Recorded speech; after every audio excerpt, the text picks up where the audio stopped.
everyone, and welcome to the Moody Reader Book Tag.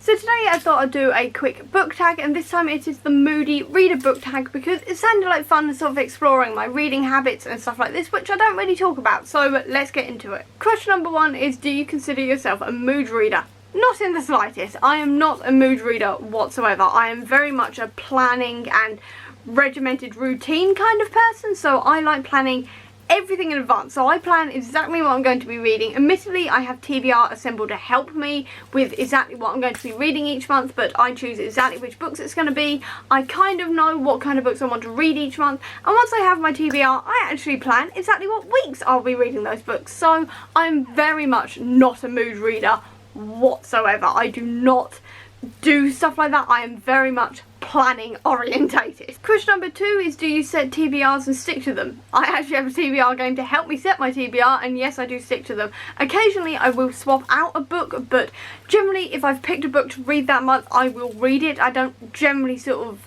change my mind about things. I only really change my mind if, say, Tome Topple's coming up or something like this, or an extra readathon is announced or something like that. Other than that, I am fully a set TBR, don't change it kind of person. Question number 3 is, do books affect you emotionally?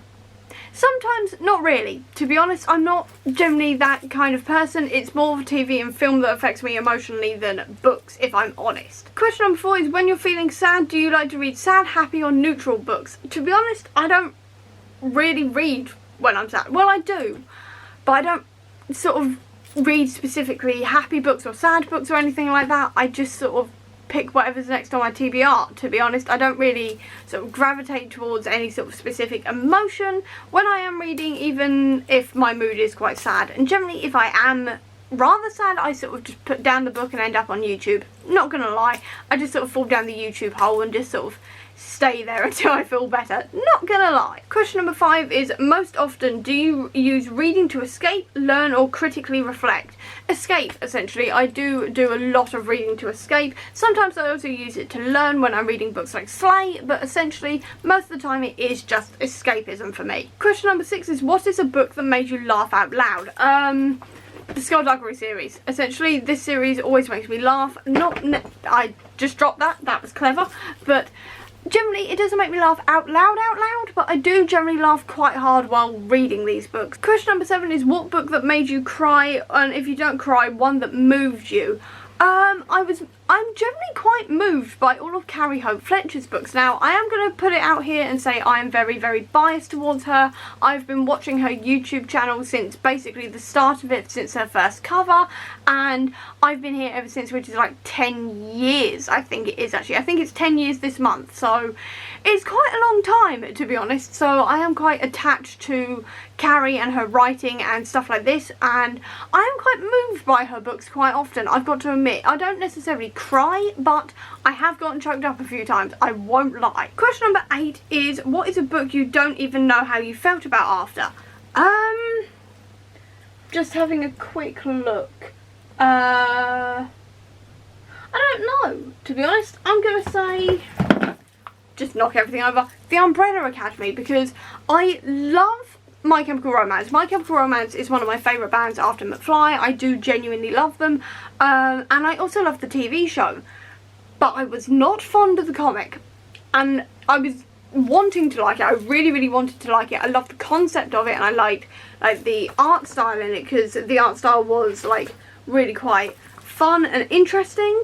But for me, let's try and find a really cool, I can't find a really cool, there we go, like really cool art style in here, but I just found it confusing, I'm not gonna lie, because the characters all looked reasonably similar in their own way, and also there was like real confusion over who was who, because they kept on calling each other by either their actual names, their numbers, or their superhero name, and it was very confusing as to exactly who was who, essentially, and it was just quite a confusing jumble of a story, and I just felt really odd about it afterwards, because I could not tell if I liked it or not, and I think I've decided I don't.